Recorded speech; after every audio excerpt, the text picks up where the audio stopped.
ପାର୍ବଣର ମହାସପ୍ତାହରେ ଆଜି ଆପଣମାନେ ତୋରି ପାଇଁ ତୋ ପାଇଁ ସିରିଏଲ ଦେଖିବା ପାଇଁ ପାଇବେ ଜବରଦସ୍ତ ଏପିସୋଡ଼। ଆଜି ରାମ ଆଜି ଚିକିକୁ କହିବେ, ତମେ ଯଦି ପ୍ରକୃତ ଚିକି ନୁହଁ ତାହେଲେ ତମେ ଯଦି ଯଶୋଦା ଦେବୀଙ୍କ ଝିଅ ଦୁର୍ଗା ଦେବୀ ତାହେଲେ ତମେ ମୋ ଆଖିରେ ଆଖି ମିଶେଇକି ମୋତେ ସତ କୁହ, ତମେ ପ୍ରକୃତ ଚିକି ନା ଯଶୋଦା ଦେବୀଙ୍କ ଝିଅ ଦୁର୍ଗା ଦେବୀ।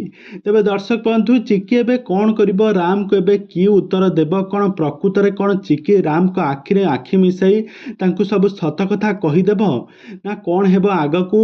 ଆପଣମାନେ ତ ପୂର୍ବରୁ ସମସ୍ତେ ଜାଣିଥିଲେ ଯେ ଯଶୋଦା ଦେବୀ ତାଙ୍କ ଝିଅ ଦୁର୍ଗା ଦେବୀକୁ ତାଙ୍କୁ ସଂକଳ୍ପ କରିକି ତାଙ୍କୁ ପୁରା ଯଥେଷ୍ଟ ସଚେତନ କରିଥିଲେ କି ଯେତେ ବି ଇମୋସନକୁ କଣ୍ଟ୍ରୋଲ କରିବୁ, ସବୁବେଳେ ନିଜ ଇମୋସନକୁ କଣ୍ଟ୍ରୋଲ କରିବୁ, ଆଉ କେବେ ବି ସବୁବେଳେ ତାଙ୍କ ଠାରୁ ପ୍ରତିଶୋଧ ନେବା ପାଇଁ ଚେଷ୍ଟା କରିବୁ। ତାଙ୍କ ମିଛ ଦୟାରେ, ତାଙ୍କ ମିଛ ଲୁହରେ ତୁ କେବେ ବି ଭାସିଯିବୁ ନାହିଁ। ତୁ ସବୁବେଳେ ନିଜର ପ୍ରତିଶୋଧ ନେବା ପାଇଁ ଚେଷ୍ଟା କରିବୁ।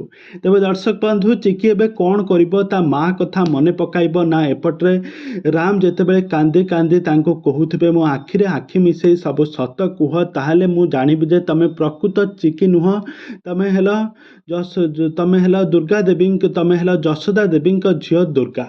ତେବେ ଦର୍ଶକ ବନ୍ଧୁ, ଚିକି ଏବେ କ'ଣ କରିବ? ଆଗକୁ କାହାଣୀରେ କ'ଣ ଆସିବ, ନୂଆ ଟ୍ୱିଷ୍ଟ, ସବୁକିଛି ଜାଣିବା ପାଇଁ ହେଲେ ଆପଣମାନେ ଆଜିର ଭିଡ଼ିଓଟିକୁ ପୁରା ଶେଷ ପର୍ଯ୍ୟନ୍ତ ଦେଖନ୍ତୁ। ଆଉ ଏହା ପୂର୍ବରୁ ଯଦି ଆପଣମାନେ ଆମ ଚ୍ୟାନେଲକୁ ସବସ୍କ୍ରାଇବ୍ କରିନାହାନ୍ତି ତାହେଲେ ସବସ୍କ୍ରାଇବ୍ କରି ପାଖରେ ଥିବା ବେଲ୍ ଆଇକନକୁ ଦବାଇ ଦିଅନ୍ତୁ। ଦର୍ଶକ ବନ୍ଧୁ, ଆଜି ଆପଣମାନେ ତୋରି ପାଇଁ ତୋ ପାଇଁ ସିରିଏଲ ଦେଖିବା ପାଇଁ ପାଇବେ ଜବରଦସ୍ତ ଏପିସୋଡ଼।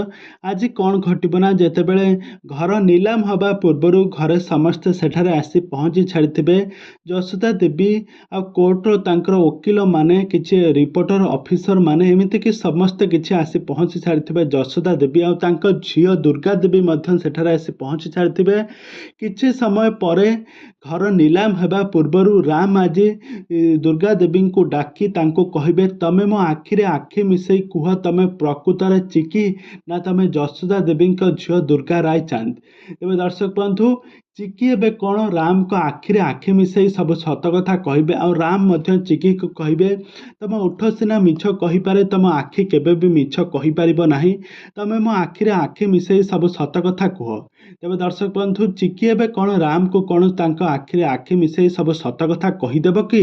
ସେ ସମସ୍ତଙ୍କ ଠାରୁ ପ୍ରତିଶୋଧ ନେବା ପାଇଁ ଆସିଛି, ସେ ହିଁ ତାଙ୍କ ସ୍ତ୍ରୀ ଚିକି ବୋଲି। ଏବେ କାହାଣୀରେ କ'ଣ ଆସିବ, ନୂଆ ଟ୍ୱିଷ୍ଟ, ସବୁକିଛି ଜାଣିବା ପାଇଁ ହେଲେ ଆପଣମାନେ ଆମ ଚ୍ୟାନେଲ ସହିତ ଯୋଡ଼ି ହୋଇ ରୁହନ୍ତୁ। ଆମ ଚ୍ୟାନେଲକୁ ସବସ୍କ୍ରାଇବ୍ କରି ପାଖରେ ଥିବା ବେଲ୍ ଆଇକନକୁ ଦବାଇ ଦିଅନ୍ତୁ।